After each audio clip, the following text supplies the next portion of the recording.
Hello guys, welcome to my YouTube channel. Guys, आज की इस वीडियो में हम लोग देखने जा रहे हैं Lagrange's mean value theorem. BSc, BTech या फिर अब 12th में हो, सबके लिए इंपॉर्टेंट टॉपिक है। तो आज का जो हमारा टॉपिक है वो क्या है? लैग्रेंजेज मीन वैल्यू थ्योरम। बहुत इंपॉर्टेंट टॉपिक है और इसमें आज हम लोग सबसे पहले जानेंगे कि लैग्रेंजेज मीन वैल्यू थ्योरम क्या होता है। उसके बाद हम लोग इसका जो एक इम्पॉर्टेंट एग्जाम्पल है वो देखेंगे, जिससे आपका पूरा कंसेप्ट क्लियर हो जाएगा कि लैग्रेंजेज मीन वैल्यू थ्योरम क्या होता है। Okay, so without wasting our time, we are starting our video, and if you have not subscribed our channel, please keep subscribing and also press the bell icon for the upcoming videos notification. So let's start the video. तो देखो, सबसे पहले समझते हैं कि लैग्रेंजेज mean value theorem क्या होता है, इसका कंसेप्ट समझते हैं। तो देखो, अगर हमारे पास कोई फंक्शन दिया है y equal to F X, क्या है हमारे पास कोई x वेरिएबल वाला फंक्शन है y equal to F X. तो अगर ये function Lagrange's mean value theorem को सेटिस्फाई करेगा किसी इंटरवल में, मीन्स हमारे पास ये एक फंक्शन दिया है, क्या दिया है? y equal to F X, और हमें कोई इंटरवल दे दिया रहेगा ए बी क्या है इस इंटरवल में, मीन्स यहाँ पे नंबर लाइन देखो, यहाँ पे 2 5 है। अगर हमसे कहे कि यहाँ से 2 और 5 के बीच में चेक करो कि ये फंक्शन क्या लैग्रेंजेज मीन वैल्यू थ्योरम को सेटिस्फाई करता है 2 और 5 के इंटरवल के बीच में। ओके, देखो हमारे पास जब भी कोई फंक्शन दिया रहे और साथ ही साथ क्या दिया रहे, एक इंटरवल दिया रहे। यहाँ पे सपोज करो हमारे पास इंटरवल दिया है ए बी, और हमें चेक करना है कि ये फंक्शन जो है ये इस इंटरवल में लैग्रेंजेज मीन वैल्यू थ्योरम को सेटिस्फाई करता है या नहीं। तो सबसे पहला पॉइंट क्या करेंगे हम लोग, ये जो फंक्शन दिया रहेगा चेक करेंगे कि कॉन्टिन्यूस है कि नहीं इस इंटरवल में। कौन सा इंटरवल? ए बी में। लेकिन हम लोग क्या करेंगे, क्लोज इंटरवल। क्लोज इंटरवल का क्या मतलब होता है? ए बी है, ये क्लोज है, और इसे क्या बोलते हैं? Open interval. क्लोज इंटरवल का मतलब ए और बी को भी कंसीडर करेंगे, यानी कि हमारे पास यहाँ पे एक नंबर लाइन पे देखो ए और बी है, इसके बीच में जितने सारे पॉइंट्स होंगे उस पर तो कॉन्टिन्यूटी चेक करेंगे ही, साथ ही साथ ए और बी पे भी चेक करेंगे। लेकिन जब ओपन इंटरवल रहेगा तब क्या करेंगे, इसके बीच के सारे पॉइंट्स को चेक करेंगे ए और बी को छोड़ के। ओके, तो ये होता है ओपन और क्लोज का कंसेप्ट। ओके, अब देखो, तो सबसे पहला पॉइंट क्या करेंगे, F X is continuous in the closed interval A B. सबसे पहले कॉन्टिन्यूटी चेक करेंगे इस फंक्शन का इस इंटरवल में, क्लोज इंटरवल में। अगर कॉन्टिन्यूस होगा इस क्लोज इंटरवल में तो उसके बाद क्या करेंगे, देखो, तो अगर ये फंक्शन एफ एक्स कॉन्टिन्यूस होगा इस क्लोज इंटरवल में, तब जो नेक्स्ट पॉइंट है वो क्या होता है, एफ डैश एक्स एग्जिस्ट करना चाहिए। एफ डैश एक्स का क्या मतलब है, ये जो फंक्शन एफ एक्स दिया रहेगा उसका जो डेरिवेटिव होगा एफ डैश एक्स, वो एग्जिस्ट करना चाहिए in the open interval A B. Open interval का मतलब ए बी के बीच में जितने सारे पॉइंट्स है उस पॉइंट के ऊपर ये इसका डेरिवेटिव जो है एग्जिस्ट करना चाहिए। मीन्स एफ डैश एक्स जहाँ पे है उस एफ डैश एक्स में ए बी के बीच में जितने भी पॉइंट्स है उसे अगर रखे तो उसका एक डिफाइंड वैल्यू आना चाहिए एफ डैश एक्स का। इसी का मतलब होता है एफ डैश एक्स एग्जिस्ट करना। ओके, तो अगर एफ डैश एक्स एग्जिस्ट करता है इस इंटरवल में, और साथ ही साथ क्या था, पहला कॉन्टिन्यूस होना चाहिए इस क्लोज इंटरवल में, तब कह रहा है कि according to Lagrange's mean value theorem there exist at least one value of C in the open interval A B. Means हमारे पास ये जो नंबर लाइन था, यानी कि ए बी जो इंटरवल था, तो इस ए बी के बीच में जो पॉइंट्स होंगे ए वन बी वन सी वन, जो भी कुछ पॉइंट्स मिलेंगे, जैसे यहाँ पे 2 5 हम लोग लिए थे एग्जाम्पल के लिए, तो 2 5 के जो जितने 3 4 5 ये था, इसी तरीके से ए और बी के बीच में जितने पॉइंट्स होंगे उस पॉइंट के बीच में एक नंबर मिलेगा हमें सी। वो नंबर क्या होगा, सी। क्या कह रहा है, then there exist at least one value C in the open interval A B. ये देखो, ए बी के बीच में ये जो पॉइंट्स है यहाँ पे हमें कोई वैल्यू सी मिलेगा, such that F dash C equal to F B minus F A upon B minus A. इसका क्या मतलब है कि हमारे पास जो एफ डैश एक्स आया था, क्या आया था, एफ डैश एक्स आया था। तो अगर एफ डैश एक्स में अगर हम लोग ये वैल्यू सी पुट कर दे तो कह रहे हैं कि एफ डैश सी क्या होगा, इक्वल होगा F B minus F A upon B minus A. क्या है मतलब, एफ बी का मतलब यहाँ पे एफ एक्स जो है एक्स के जगह पे क्या पुट करेंगे, बी, तो एफ बी हो जाएगा, और जब एफ एक्स में ए पुट कर देंगे एक्स के जगह पे तो क्या हो जाएगा, एफ ए। तो according to L M V theorem क्या है, F dash C equal to F B minus F A upon B minus A. यहाँ से हम लोग का ये कंसेप्ट, अगर ये तीनों कंसेप्ट, ये जो तीनों पॉइंट है, पहला पॉइंट क्या होना है, एफ एक्स कॉन्टिन्यूस होना चाहिए क्लोज इंटरवल ए बी में। सेकंड क्या है, F dash X means F X का डेरिवेटिव एग्जिस्ट करना चाहिए इस ओपन इंटरवल ए बी में। ओपन क्लोज का कंसेप्ट समझ में आ गया।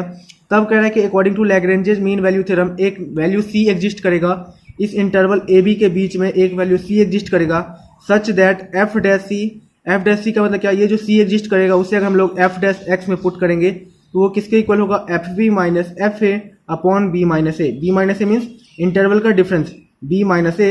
एफ बी का मतलब एफ एक्स में जब बी पुट करे, और यहाँ पे एफ ए का मतलब जब एफ एक्स में एक्स के जगह पे ए पुट करे। तो अगर ये सब कंडीशन सेटिस्फाई होता है, ये सारे पॉइंट सेटिस्फाई होते हैं, तो क्या कहेंगे कि ये जो एफ एक्स है, ये जो function Y equal to F X है, ये एलएमवी थ्योरम को सेटिस्फाई करता है इस इंटरवल ए बी में। जो इंटरवल दिया रहे उसके बीच में अगर ये तीनों पॉइंट सेटिस्फाई करेगा तो क्या कहेंगे कि ये एलएमवी थ्योरम को सेटिस्फाई करता है। ओके, समझ में आ गया। अब चलो इसके ऊपर बहुत ही अच्छा सा एग्जांपल है, उससे आपका पूरा कंसेप्ट क्लियर हो जाएगा कि कॉन्टिन्यूटी कैसे चेक करेंगे, डेरिवेटिव एग्जिस्ट करता है कि नहीं वो कैसे चेक करेंगे, ये एलएमवी थ्योरम क्या है। सबसे बहुत ही बढ़िया क्वेश्चन है, उसे देखोगे और समझ में आ जाएगा। ओके, चलो देखते हैं। तो गाइस देखो, हमारे पास जो पहला प्रॉब्लम है वो क्या है, determine the value of C lying between A and B for the mean value theorem if F X equal to X into X minus one into X minus two and we have given a equal to 0 and b equal to 1/2। Okay, तो इस problem में देखो क्या करना है, हमें c की value find out करनी है जो a और b के बीच में लाई करती है। मीन्स हमारे पास ये जो a और b की वैल्यू दे रखी है, मीन्स हमारे पास ये a है और b है, ये 0 और 1/2, इसके बीच में कोई value lying between a and b कह रहा है, तो इसके बीच में कोई वैल्यू c लाइज कर रही है, वो हमें फाइंड आउट करनी है। सपोज करो यहाँ पे c है, वो फाइंड आउट करनी है। यहाँ पे देखो ये जो फंक्शन है वो सेटिस्फाई करता है मीन वैल्यू थ्योरम को। तो हमारे पास फंक्शन क्या है, F X equal to X into X minus one into X minus two, हमें ए और बी की वैल्यू दे रखा हुआ है। तो देखो हमें क्या करना है, सबसे पहले तो देखो हमें सी की वैल्यू फाइंड आउट करनी है। तो सबसे पहले ये समझो, सी की वैल्यू फाइंड आउट करने के लिए ये फंक्शन क्या करेगा, अगर मीन वैल्यू थ्योरम को सेटिस्फाई करता है तो एफ एक्स क्या करेगा, सबसे पहले ये कॉन्टिन्यूस होगा। क्या होगा, कॉन्टिन्यूस। देखो कॉन्टिन्यूस होगा किस इंटरवल में, क्लोज इंटरवल 0 to 1/2। अब देखो कॉन्टिन्यूस क्यों होगा, क्योंकि कभी भी ये क्या है, हमारा पोलिनियोमियल फंक्शन है और पोलिनियोमियल फंक्शन हमेशा कॉन्टिन्यूस होता है अपने डोमेन में। अभी आपको ट्रिग्नोमेट्रिक, एक्सपोनेंशियल, लॉगरिथमिक, पोलिनियोमियल इस तरह के फंक्शन दिखे तो आपको सीधे लिखना है कि ये फंक्शन क्या होगा, कॉन्टिन्यूस होगा अपने डोमेन में। तो 0 से 1/2 तक के बीच में ये फंक्शन क्या होगा, कॉन्टिन्यूस। दूसरा क्या था कि एफ डैश एक्स एग्जिस्ट करना चाहिए किस इंटरवल में, ओपन इंटरवल 0 to 1/2 में एग्जिस्ट करना चाहिए। किस इंटरवल में था, 0 to 1/2। तो ये हमें यहाँ पे दिखाना नहीं है क्योंकि हमसे ये c की वैल्यू पूछ रही है और हमें ऑलरेडी दे रखा हुआ है यहाँ पे कि मीन वैल्यू थ्योरम को सेटिस्फाई करता है। लेकिन जिस प्रॉब्लम में आपको ये नहीं दिया रहेगा कि ये मीन वैल्यू थ्योरम को सेटिस्फाई करता है और आपको खुद बोलेगा कि आप प्रूव करके बताओ कि ये मीन वैल्यू थ्योरम को सेटिस्फाई करता है कि नहीं, तब आपको ये सब काम करना पड़ेगा। तो याद रखना, जब भी ट्रिग्नोमेट्रिक, एक्सपोनेंशियल, पोलिनोमियल, लॉगरिथमिक इस तरह के फंक्शन दिखे, सीधे आपको लिखना है कि ये कॉन्टिन्यूस होगा जो भी इंटरवल दिया रहे उसमें। Okay, F dash x exist करेगा तो आपको एफ डैश एक्स निकालना पड़ेगा। देखो यार, इसके लिए एफ डैश एक्स क्या होगा बताओ। देखो एफ डैश एक्स क्या हो जाएगा, पहले तो एफ एक्स को थोड़ा सा और सिंप्लीफाई कर लेते हैं। X into X minus one into X minus to है, इसे और हम लोग सिंप्लीफाई करेंगे, एक्स से मल्टीप्लाई करते हैं तो x square minus x into X minus to, और इसे सिंप्लीफाई करो x cube minus x square minus का 2x स्क्वायर और प्लस का 2x। ओके, अब देखो और इसे सिंप्लीफाई करें तो एफ एक्स हमारा क्या आ जाएगा बताओ, F X equal to X cube minus 3x square plus 2x, ये हमारा आ गया एफ एक्स। ओके, अब देखो हम लोग क्या निकालते हैं, F dash x. F dash x क्या हो जाएगा, 3x square minus 6x plus 2, ये हमारा एफ डैश एक्स है। अब देखो हमें यहाँ पे दिखाना नहीं है कि ये एफ डैश एक्स हमारा एग्जिस्ट करता है कि नहीं, क्योंकि ऑलरेडी ये दे रखा है कि मीन वैल्यू थ्योरम को सेटिस्फाई करता है। लेकिन जहाँ पे आपको प्रॉब्लम में सेटिस्फाई कराना हो कि मीन वैल्यू थ्योरम को प्रूव कीजिए कि कोई फंक्शन है वो सेटिस्फाई करता है कि नहीं, तो आपको देखो यहाँ पे इंटरवल क्या था, 0 to 1/2 में ये डिफरेंशिएबल होना चाहिए ये फंक्शन। तो देखो यहाँ पे एफ डैश एक्स में 0 से 1/2 तक में, 0 से 1/2 के बीच जितने भी पॉइंट्स है उसे रखो और चेक करो कि क्या उसका एक डिफाइंड वैल्यू का मतलब कोई फिक्स वैल्यू आता है, ये नहीं कि मतलब इन्फिनिटी की तरफ चला जाए, डिफाइंड ही ना हो वैल्यू। तो 0 और 1/2 कुछ भी रखोगे, यहाँ पे एफ डैश एक्स की वैल्यू कुछ ना कुछ डिफाइंड होगी, इन्फिनिटी की तरफ नहीं जाएगी। तो हम लोग क्या कहेंगे कि एफ डैश एक्स एग्जिस्ट करता है इस इंटरवल में। ओके, तो जब ये काम हो जाता है तब हम लोग क्या करते हैं, देखो according to mean value theorem क्या था कि एक नंबर सी लाइज करेगा किसके बीच में, ए और बी के बीच में। सी कहाँ पे लाइज करेगा, ए और बी के बीच में होगा, ए और बी के बीच में सी लाइज करेगा। और क्या था, सी जब लाइज करेगा तो according to Lagrange's mean value theorem क्या था कि एफ डैश सी क्या होगा, इक्वल होगा F B minus F A upon B minus A का। क्या होगा, एफ डैश सी इक्वल होगा F B minus F A upon B minus A का। अब देखो एफ बी हमारा क्या हो जाएगा, एफ बी क्या हो जाएगा बताओ। अब देखो पहले तो एफ एक्स में क्या दे रखा था, एफ एक्स दे रखा था x into X minus one into X minus to, यही दे रखा था। उसको सिंप्लीफाई किए तो हमारा आया था, देखो यहाँ पे x cube minus 3x square plus 2x आया था। लेकिन हमें यहाँ पे देखो पहले ऑलरेडी हम लोग ने ये फंक्शन देखा था, तो इसमें एफ बी क्या हो जाएगा, बी का वैल्यू क्या है हमारे पास 1/2 है ना, ए और बी की वैल्यू 0 से 1/2 था इंटरवल, तो यहाँ पे हमारा ए था 0 और बी था 1/2।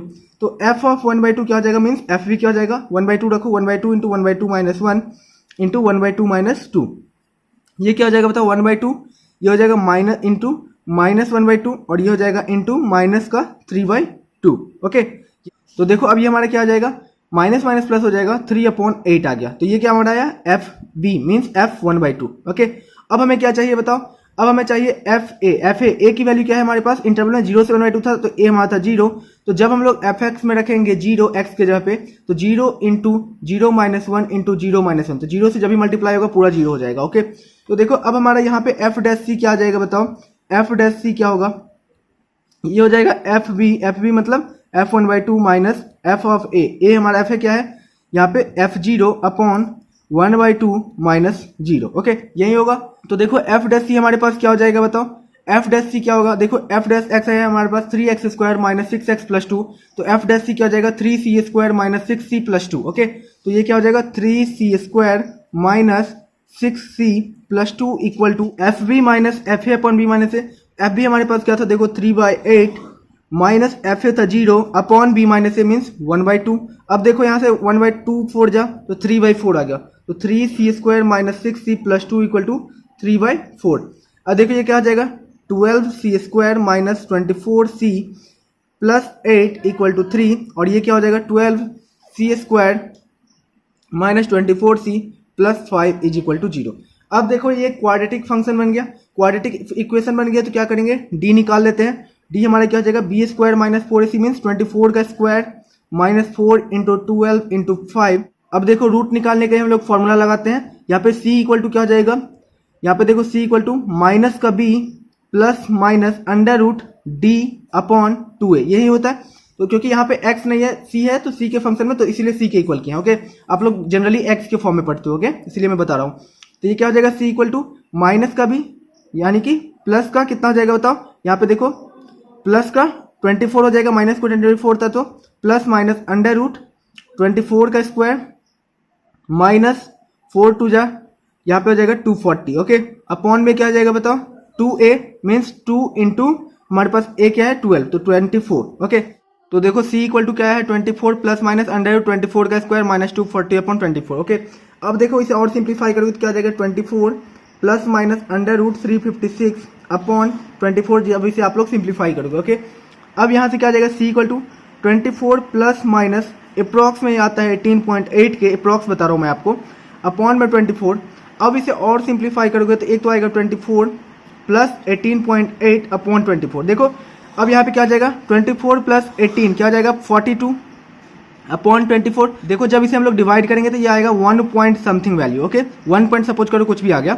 और दूसरा होगा जब नेगेटिव लेंगे तो c इक्वल टू क्या आएगा 24 माइनस 18.8 अपॉन 24, तो ये हमारा आएगा 0.23 या समथिंग ऐसा ही कुछ आएगा। ओके, मीन्स एक आएगा 1 से ग्रेटर, एक आएगा 0.23। ओके, तो देखो c किसके बीच में लाई कर रहा था, अब देखो c किसके बीच में लाई कर रहा था ये बताओ, c लाइज कर रहा था हमारा किसके बीच में बताओ, c लाइज कर रहा था 0 और 1/2 के बीच में। तो अब बताओ एक वैल्यू आया है 1, दूसरा आया है 0.23, तो हमारा आंसर क्या होगा, आंसर हमारा होगा 0.23 बिकॉज ये वैल्यू हमारा 0 और 1/2 के बीच में लाई कर रहा है, क्योंकि 0 और 1/2 क्या हो गया 0.5। तो हमारा आंसर क्या होगा, ये c की वैल्यू होगी, ना कि ये 1 पॉइंट समथिंग, क्योंकि ये इस ए बी के बीच में लाई नहीं कर रहा है। तो समझ में आया कैसे c निकालना था। 2 c की वैल्यू मिली, लेकिन यहाँ पे क्वेश्चन में दे रखा है कि c हमेशा लाइज करता है a और b इंटरवल के बीच में। इंटरवल था 0 से 1/2, तो हम लोग 0 और 1/2 के बीच में जो वैल्यू आएगी उसे लेंगे, ना कि दूसरे को क्या करेंगे एक्सक्लूड कर देंगे, उसे नहीं सपोज करेंगे। ओके, तो यही है पूरा खेल। आपको अगर समझ में आया है, पूरा कंसेप्ट समझ में आया है तो बहुत अच्छी बात है। आई होप आपको ये पूरा वीडियो समझ में आया होगा। अगर समझ आया है तो वीडियो को जरूर लाइक कीजिए, चैनल को सब्सक्राइब जरूर करना है, बहुत मेहनत होती है, क्योंकि आप ही लोगों से हमें प्यार मिलता है जब आप लोग सब्सक्राइब करते हो। तो ओके, और साथ ही साथ बेल आइकन को प्रेस करना ताकि आगे जो वीडियोस आएंगे उसके आपको सबसे पहले नोटिफिकेशन मिल जाएगा। Thank you for watching this video, bye bye.